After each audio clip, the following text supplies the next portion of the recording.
Hello दोस्तों, एक बार फिर से स्वागत है यूट्यूब चैनल पर। आज हम जो बात करेंगे आरपीएससी मेंस एग्ज़ाम की, तो इसमें पेपर फर्स्ट होता है, पेपर टू होता है, एंड फिर इसके बाद में paper three civil engineering first होता है। ऑप्शनल सब्जेक्ट जो मेंस एग्ज़ाम में, और फिर होता है सिविल इंजीनियरिंग सेकंड होता है। ठीक है, तो आज हम इसके सिलेबस के बारे में विस्तृत रूप से बात करेंगे। इसके बारे में कैसे कैसे तैयारी की जाती है, कौन कौन सी बुक ऑथेंटिक यूज़ करेंगे इसमें, ठीक है, ताकि हम ज़्यादा से ज़्यादा नंबर ऑब्टेन कर सकें एग्ज़ाम में। तो सबसे पहला जो एग्ज़ाम का पहला दिन की एग्ज़ाम होगी उसमें होगा, सबसे पहले हिंदी होगा, फिर सेकंड होगा social aspect of the engineering होगा। ठीक है, उसी दिन एक ही दिन में दो एग्ज़ाम होंगे, और हिंदी का जो एग्ज़ाम होगा दोस्तों वो होगा 100 मार्क का। ठीक है, इसमें मिनिमम नंबर लाने हैं, वो आपको लाने हैं 40%। 40% मार्क लाना क्या है, निश्चित है। चाहे आपके सिविल इंजीनियरिंग जो ऑप्शनल सब्जेक्ट हैं, तो आप उसमें चाहे 200 में से 200 लेके आ जाओ, या फिर 400 में से 400 लेके आ जाओ, टोटल में की बात कर रहा हूँ मैं। तो आपके यदि पेपर फर्स्ट और पेपर सेकेंड में यदि मिनिमम मार्क नहीं ऑब्टेन किए, तो आप डिसक्वालीफाई हो जाओगे इन ए मेंस एग्जामिनेशन। ठीक है, अब मैं हिंदी की बात करूँगा। हिंदी में दो भाग होते हैं, एक तो पार्ट ए होता है, एक पार्ट क्या होता है, बी होता है। पार्ट ए में ओनली ग्रामर पोर्शन आएगा, जो कितने मार्क का होगा, 30 नंबर का होगा। सबसे पहले ग्रामर पोर्शन में क्या आएगा, जो संधि विच्छेद, संधि आएगा, संधि के आएंगे इसमें, संधि विच्छेद आएंगे, एक उपसर्ग आएगा। उपसर्ग आपको पता ही होगा, प्रेप्राप सम अनुव निस निर दुस दर। ठीक है, तो ये उपसर्ग हो गया। ये फिर एक आएंगे उपसर्ग के, तो किस पे यूज़ करते हैं, आगे यूज़ करते हैं, और प्रत्यय किस में यूज़ करते हैं, पीछे यूज़ करते हैं। तो एक आता है प्रत्यय, एंड एक आता है विलोम शब्द और पर्यवाचक शब्द। ये दो दो नंबर के हैं दोनों। ठीक है, एक समश्रुत भिन्नार्थ शब्द युग में आएंगे। ठीक है, जैसे लाभ, मतलब एक ही अक्षर के दो ऐसे नाम जो सेम वर्ड से बोले जाएंगे, बट उनका अर्थ अलग अलग निकलेगा। ठीक है, वाक्यांश का एक सार्थक शब्द, वाक्यांश का एक सार्थक शब्द, ये भी एक क्वेश्चन आएगा। जैसे कोई बड़ा सा वाक्य होगा, उसका मीनिंग बनेगा एक वर्ड। ठीक है, एक आएगा सब शुद्धि। सब शुद्धि में छोटे शब्द आएंगे, जैसे प्रयोग को कैसे लिखा जाता है, अर्थ को कैसे लिखा जाता है, स्पष्ट को कैसे लिखा जाता है। ठीक है, एक आता है वाक्य शुद्धि। वाक्य शुद्धि में क्या होगा, पूरा का पूरा वाक्य दे दिया। जैसे सीता स्कूल जाता है, तो जाता है, जाता नहीं है, जाती, मतलब सीता स्कूल जाती है। ठीक है, ये आपको उसमें वाक्य में शुद्धि, मतलब एक पूरा वाक्य आएगा इसमें वाक्यांश में। एंड 9th की बात करूँ मैं, मुहावरे। मुहावरे आपने अच्छे से तरह पढ़े हैं 10th और 12th की हिंदी में, ग्रामर में। एक आएगा पर्यायवाची शब्दावली। आपको इंग्लिश वर्ड देंगे, उसका हिंदी में अर्थ पूछा जाएगा। ठीक है, जैसे एडमिनिस्ट्रेशन पूछ लिया, प्रशासनिक, या फिर बहुत वर्ड है शब्दावली में जो हमारे डिपार्टमेंट से रिलेटिव होते हैं, वो शब्दार्थ हिंदी में पूछे जाएंगे। वो भी आपके 2 नंबर के आएंगे। ठीक है, आधे आधे नंबर के 4 पूछे जाएंगे। ये आ गया ए भाग मेरा 30 नंबर का, ब भाग मेरा है 50 नंबर का। ठीक है, ब भाग में आपको एक आएगा संचित्रीकरण। ठीक है, इसमें आपको एक वाक्य देगा छोटा सा, उसका आपको 1/3, नहीं सॉरी, इसमें आपको वाक्य देगा 4 से 5 लाइन का, उसका आपको क्या करना है, 1/3 वर्ड में लिखना है। जैसे 5 लाइन दे दी, तो उसको 1/3 करना है, तो 2 लाइन में आपको, मैक्सिमम 2 लाइन में आपको करना है। तो इसको बोलते हैं संचित्रीकरण। एक होता है वृद्धिकरण। आपको कोई ये सारे 10 नंबर के आएंगे, 10-10 नंबर के हैं। जैसे कोई आपको छोटा सा दे दिया,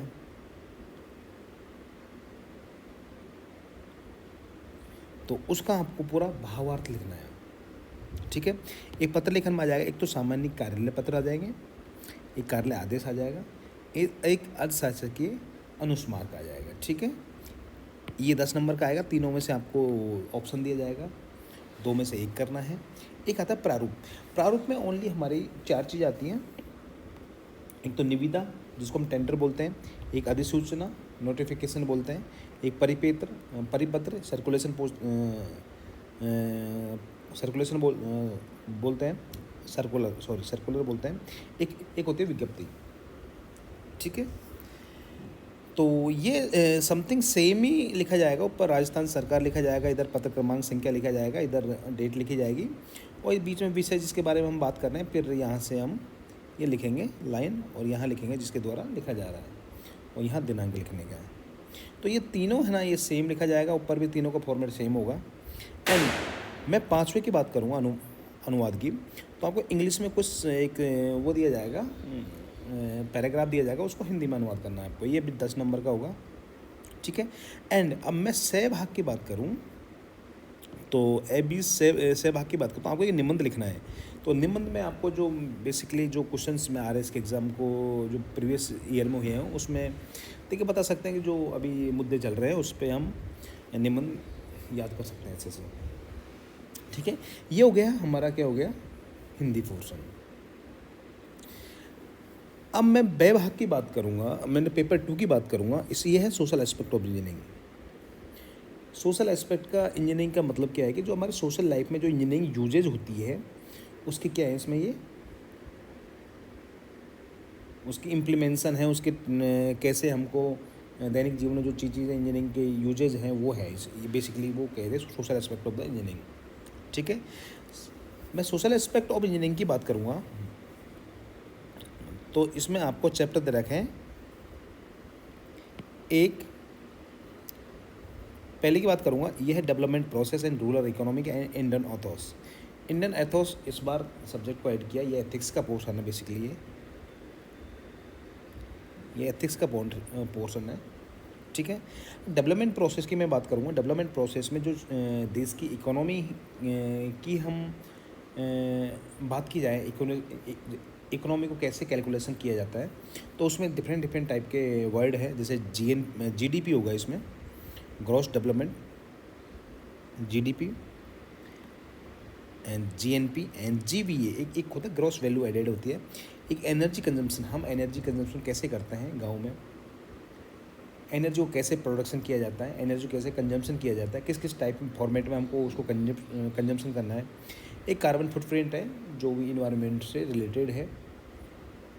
ठीक है, एक कार्बन क्रेडिट सिस्टम है, जैसे जो क्योटो प्रोटोकॉल है उसमें carbon footprint and carbon credit system पे जोर दिया गया। ये क्या है कि आप हर एक कंट्री के लिए कार्बन इमिसेशन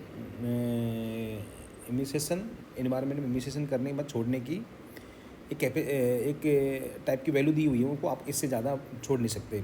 यदि ये वो वैल्यू आपको, जैसे इंडिया को 20 दी हुई है, इंडिया के पास में 20 में से 20 खपत हो गई, और किसी देश से ये परचेज कर सकता है कार्बन क्रेडिट से, उससे परचेज कर सकता है, फिर क्या कर सकता है, यूजेज कर सकता है उसका।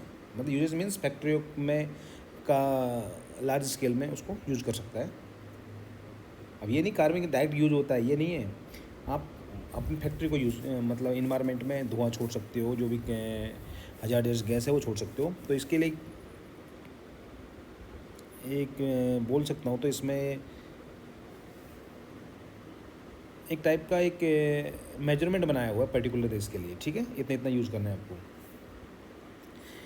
फिर मैं बात करूँगा चैलेंजेस ऑफ रूरल इकोनॉमी। ग्रामीण अर्थव्यवस्था बोलते हैं इसको, रूरल इकोनॉमी को। ठीक है, इसके क्या क्या चैलेंजेज हैं, रोड होने चाहिए, या फिर वहाँ पे बेसिक इंफ्रास्ट्रक्चर नहीं है, कम्युनिकेशन नहीं है, बहुत चीज़ें मैं आपको इसको बहुत डिस्क्रिप्शन में पढ़ाऊँगा, इसको बहुत अच्छे से पढ़ाऊँगा, इसको हिंदी और इंग्लिश दोनों में पढ़ाऊँगा। एंड फिर एक है मेरे पॉवर्टी, गरीबी, एक है अनएम्प्लॉयमेंट, बेरोजगारी, एक है मलन्यूट्रिएंट। मलन्यूट्रिएंट क्या होता है गाइस, मलन्यूट्रिएंट मतलब कुपोषणता होती है, जो लोगों को एक बेसिक चीज़ें आदमी को जो चाहिए, मतलब बच्चों या फिर एक मैन या वुमेन को जो चाहिए, वुमेन को, तो वो नहीं मिल पाती ना, तो कुपोषणता फैल जाती है। मतलब जितनी बेसिक जो चीज़ें होती है ना वो नहीं है। एक होती है अनएडिक्वेट सैनिटेशन, इसको आपको पता ही होगा, सैनिटेशन, इन्फेंट मोर्टेलिटी, ठीक है, मृत्यु दर के बारे में बात कर रहा है, and insufficient health care infrastructure, ठीक है, हेल्थ केयर की इंफ्रास्ट्रक्चर बुनियादी ज़रूरत पे भी हम बात करेंगे।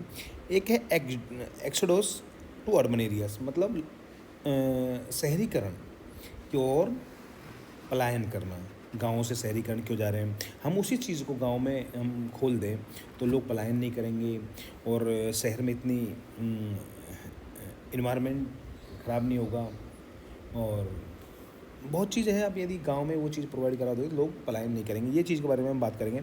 एक है डिफॉरेस्टेशन, ठीक है, अब वनों की कटाई, उसके बारे में बात करेंगे। एक है land education acquisition, land acquisition एक एक्ट तो है 1985 का है, उसको अमेंडमेंट करके 1913 का लैंड एक्विजिशन एक्ट क्या हो आ चुका है। तो इसके बारे में भी हम बात करेंगे कि कैसे कैसे सरकार ट्रिपल पी पब्लिक यूजेज के लिए कैसे लैंड को एक्वायर किया जाता है, उसके इंटरेस्ट में लोगों को कितना मुआवजा दिया जाता है, ग्रामीण में कितना दिया जाता है, एंड अर्बन एरियाज में कितना दिया जाता है, रूरल एरियाज में कितना दिया जाता है, उसके बारे में बात करेंगे। और ये भी है कि उसमें कुछ कंडीशंस हैं कि आप लैंड एक्वायर वहीं कर सकते हो जहाँ पे वो लैंड है वो ज़्यादा यूज नहीं आ रही हो, उसकी प्रोडक्टिविटी अच्छी नहीं हो, तो वहाँ से आप यूज़ करेंगे, ना कि आप उसमें यूज़ करोगे कि जहाँ पे बहुत ज़्यादा प्रोडक्टिव मतलब एग्रीकल्चर लैंड है, उसमें आप नहीं कर सकते ये चीज़ें, ठीक है।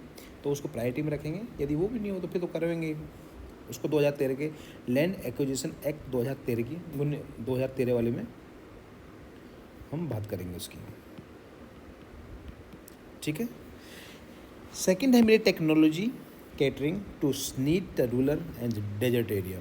टेक्नोलॉजी की क्या क्या ज़रूरत है rural area and desert area में, and sustainable water management, sustainable development के बारे में आपको पता ही है, इसको बोलते हैं सतत विकास, ठीक है, कि हम जो नेचुरल रिसोर्सेज है उसको इतना यूजेज करो ताकि आने वाली पीढ़ियों के लिए वो बचा रहे। जैसे हम को तेल यूज़ कर रहे हैं, अभी ज़मीन में से निकाल के कोल या तेल यूज़ कर रहे हैं, तो उसको इतना ही यूज़ करो कि हम इस सदी में 2020 सदी में हम इतना यूज़ कर लेंगे इसको, तो आने वाली पीढ़ी क्या यूजेस करेगी। तो ये होता है सस्टेनेबल डेवलपमेंट, बट ये बात कर रहा है sustainable water management and irrigation, drip irrigation की बात कर रहा है, एंड रेन वाटर हार्वेस्टिंग की बात कर रहा है कि पानी को एक रेन हार्वेस्ट किया जा सकता है ताकि हमारी अंदर की जो लैंड है वो दोबारा फिल हो जाए पानी से, वाटर लेवल ऊपर आ जाए, ठीक है। एंड मैं बात करूँगा सोलर पावर डिसैलिनेशन बात करूँगा, एंड रिन्यूएबल एनर्जी के बारे में बात करूँगा, ठीक है। सोलर पावर के बात करूँगा, विंड पावर के बारे में बात करूँगा, बायोगैस सिस्टम के बारे में। ये सारी कौन सी एनर्जी है, रिन्यूएबल एनर्जी है, इसके बारे में हम बात करेंगे।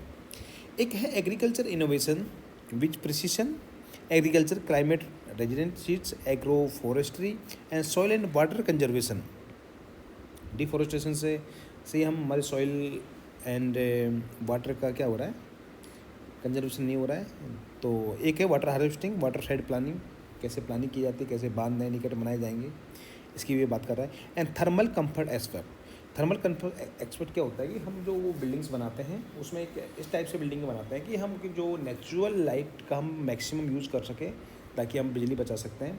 और बिजली बचाएंगे तो वो उसका डायरेक्टली इम्पैक्ट पड़ेगा इन्वायरमेंट पे, क्योंकि यदि हम कम बिजली बचाएंगे हमको बिजली कम पैदा करनी पड़ेगी, और कम पैदा करेंगे तो इन्वायरमेंट वहाँ से जहाँ से थर्मल पावर प्लांट है वहाँ पे कम क्या हो गया, इन्वायरमेंट को ख़राब करेगा वो, ठीक है। And housing transport in rural and desert area, ठीक है, क्या क्या ट्रांसपोर्ट सिस्टम है। एंड ड्रॉट, सूखा, फेमाइन, भुखमरी, डिजास्टर, ठीक है, management and desertification and sand dune stabilization, ये सारे क्या हैं। यहाँ से हम क्या करेंगे, डेजर्ट की बात करेंगे। इसमें डेजर्टिफिकेशन क्या होता है कि मरुस्थलीकरण, कि मरुस्थल का एक प्रसार होना, आगे बढ़ना, मतलब मरुस्थलीकरण बोलते हैं इसको, डेजर्टिफिकेशन को। एक है हमारा sand dune stabilization, sand dune क्या होता है कि आपने बरखान पढ़ा होगा, सीप पढ़ा होगा, ये क्या करते हैं कि ये सैंड ड्यून क्या होता है, हवा के साथ में जो बालू के टीले होते हैं एक जगह से दूसरी जगह चले जाते हैं। तो इससे क्या होता है कि जो रेगिस्तान में जो फर्टिलिटी सॉइल लगी उसकी लेयर टॉप से हट जाती है। तो इसको सैंड ड्यून को स्टेबलाइजेशन करने के लिए एक टॉपिक पढ़ेंगे, सैंड ड्यून स्टेबलाइजेशन, कि डिफरेंट केमिकल्स हैं, डिफरेंट बैरियर यूज कर सकते हैं, या फिर हम डिफरेंट अच्छी अच्छी घासें आती हैं आजकल उसको यूज कर सकते हैं, प्लांट लगा के कर सकते हैं इस चीज़ को। ठीक है, अब मैं नेक्स्ट बात करूँगा जो इस साल नया टॉपिक जोड़ा है 2018 के सिलेबस से अलावा, वो है Indian ethos in development, concept of the Sarvodaya. ये किसने दिया था? ये महात्मा गांधी ने दिया था, हमारे राष्ट्रपिता महात्मा गांधी ने। वेलफेयर फॉर ऑल, सबका विकास, एंड अंत्योदय।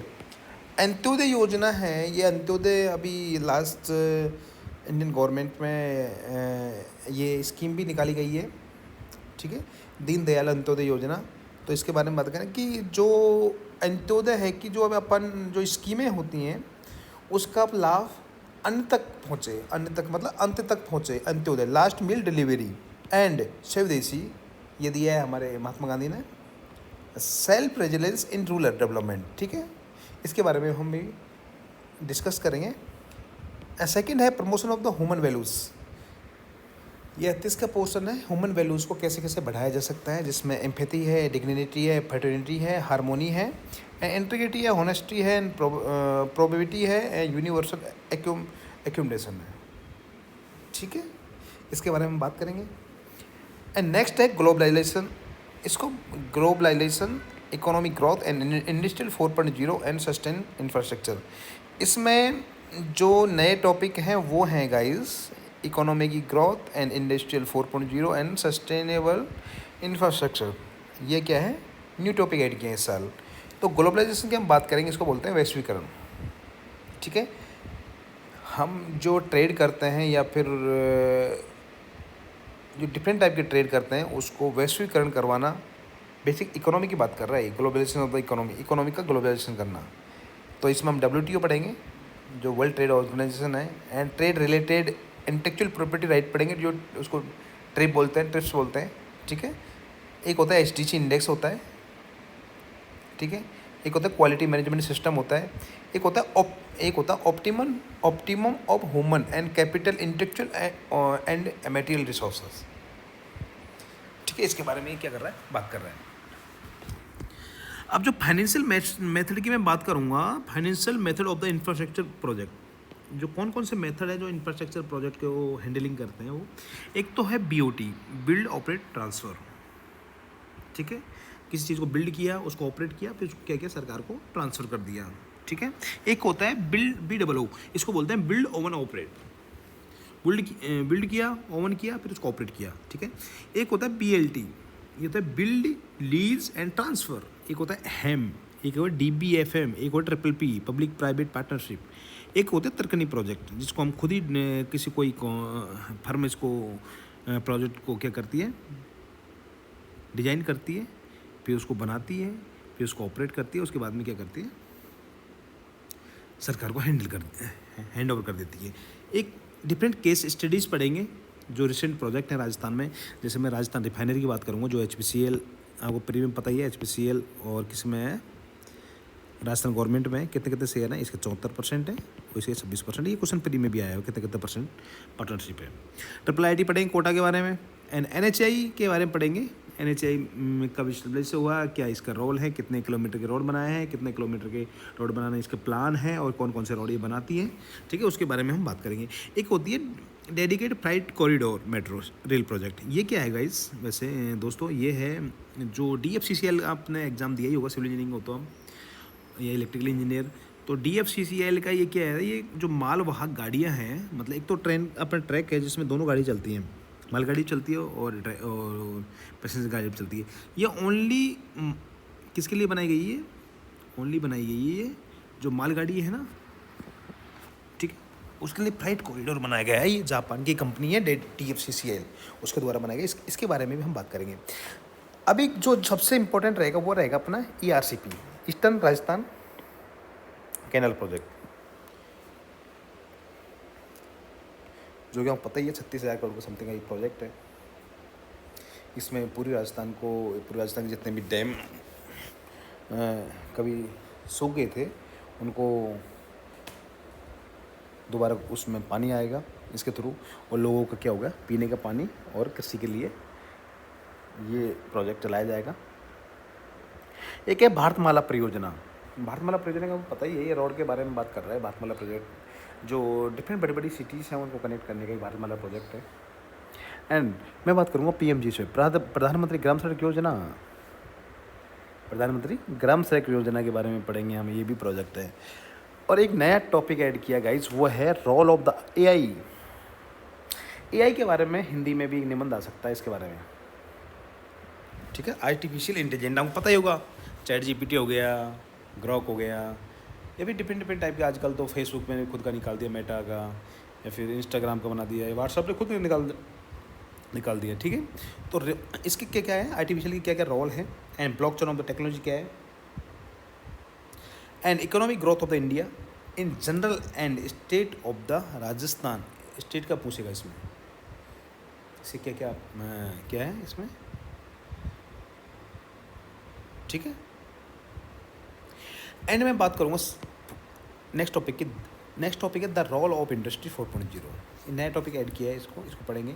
इन इकोनॉमी के transformation of the local economy, ठीक है। एक है building sustainable development and smart cities and village, ठीक है। एक नेक्स्ट टॉपिक है अपना जो पर CPM से पूछा जाता है, project planning appreciation feasibility and studies. इसमें क्या बात करेंगे, फिजिबिलिटी के बारे में बात करेंगे, एंड प्रोजेक्ट प्लानिंग के बारे में बात करेंगे, उसके कंट्रोल के बारे में बात करेंगे, और CPM साइड का क्या क्या यूजेस हैं, और रिसोर्स अलोकेशन कैसे किया जाता है, रिसोर्स लेवलिंग कैसे किया जाता है, और रिसोर्स स्मूथिंग कैसे किया जाता है, and application of the EI in the project management, ठीक है।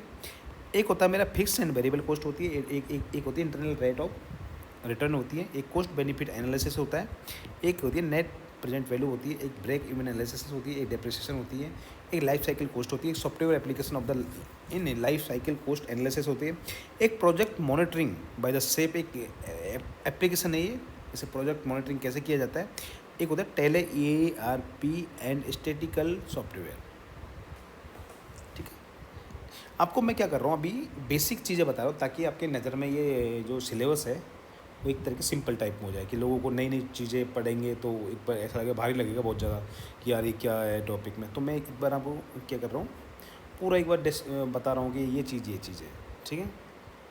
नेक्स्ट है environment degradation and circular economy and sustain development. Environment degradation की बात करेगा तो ये क्या करेगा, इन्वायरमेंट के बारे में बात करेगा।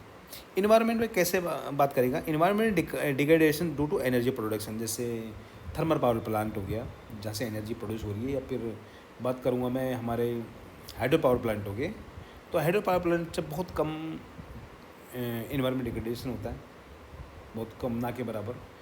मैक्सिमम होता है हमारे थर्मल पावर प्लांट, जो बड़े प्लांट है जो फ्लाई गैस रिलीज़ करते हैं इन्वायरमेंट में directly, SO2 NOx and NOx मतलब NO2 and CH4 gas directly क्या करता है इन्वायरमेंट में रिलीज करता है, उससे डिग्रेड करता है इन्वायरमेंट को। उससे क्या हमारा क्या होगा, ओजोन की लेयर क्या हो रही है, छेद होता जा रहा है उसमें, ठीक है।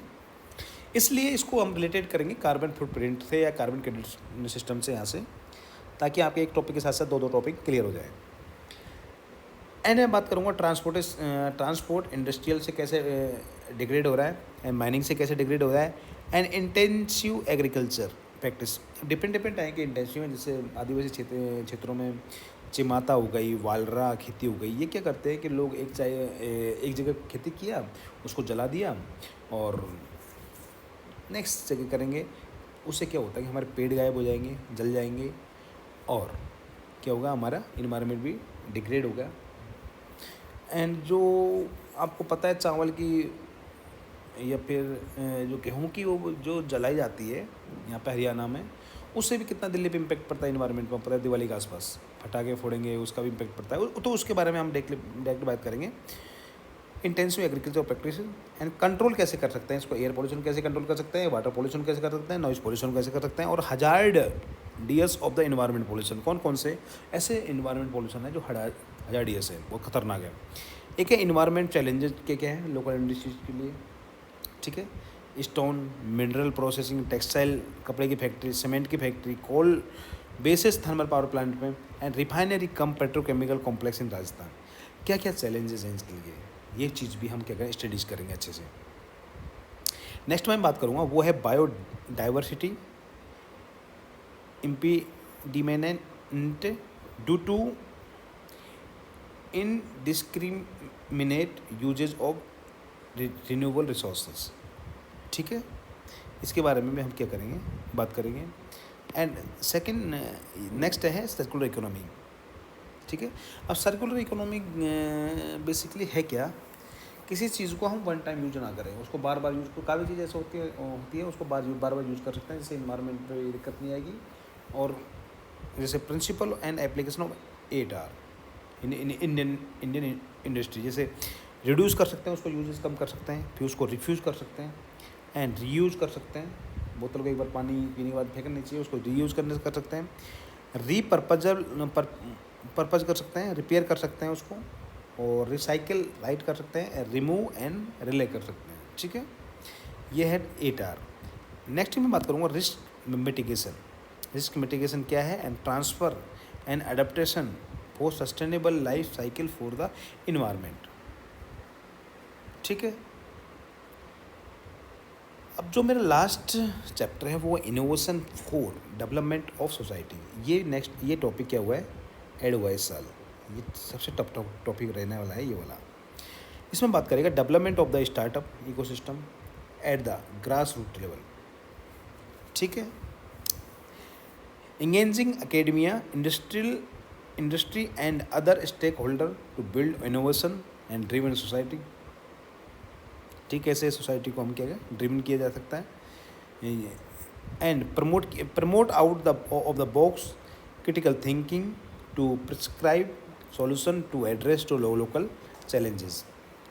इंटेलेक्चुअल प्रॉपर्टी राइट के बारे में बात करेंगे, to strike the balance between the fostering innovation and social welfare. Next बात करूँगा मैं promoting uses of the IT and feelings the gap in digital dividend between rural and urban population में। IT का जो गैप है उसको कैसे कम किया जा सकता है, कैसे वहाँ पे IT सेक्टर को बढ़ावा दिया जा सकता है। ठीक है, उसके बारे में बात करेंगे। लास्ट मेरा टॉपिक है वो है role of the social media in rural economy. Social media का रूरल डेवलपमेंट में क्या क्या रोल हो सकता है, तो इसके बारे में भी हम बात करेंगे। ये निबंध भी आ सकता है हिंदी में। ठीक है, नेक्स्ट सिविल इंजीनियरिंग के बारे में मैं नेक्स्ट जब मैं पढ़ाऊँगा सिविल इंजीनियरिंग उसके बारे में बात करेंगे। सबसे तो ये मेरा ये रहे हिंदी पेपर फर्स्ट और सेकंड के बारे में मैंने आपको अच्छे से बता दिया। हिंदी में 3 भाग है, ए बी बे एंड से। ठीक है, पहला 30 नंबर का है, सेकंड 50 नंबर का है, थर्ड 20 नंबर का है। एंड मैं बात करूँगा सोशल एस्पेक्ट ऑफ इंजीनियरिंग की, तो इसमें 80% से 70% टॉपिक 2018 के वाले सिलेबस है। 30% सिलेबस इसमें चेंज किया गया है, जिसमें इंडियन इथोस जोड़ा गया है एंड AI जोड़ा गया है। AI का क्या रोल है राजस्थान इकोनॉमी, कैसे चेंजेस कर सकते हैं। और एक है हमारा वो है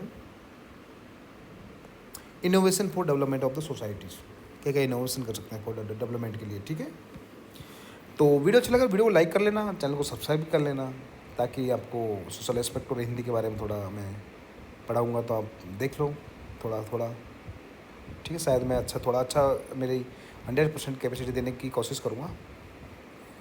ठीक है, thank you for watching this video अच्छा लगा वीडियो को लाइक कर देना, चैनल को सब्सक्राइब कर लेना। नेक्स्ट मिलते हैं नेक्स्ट वीडियो में।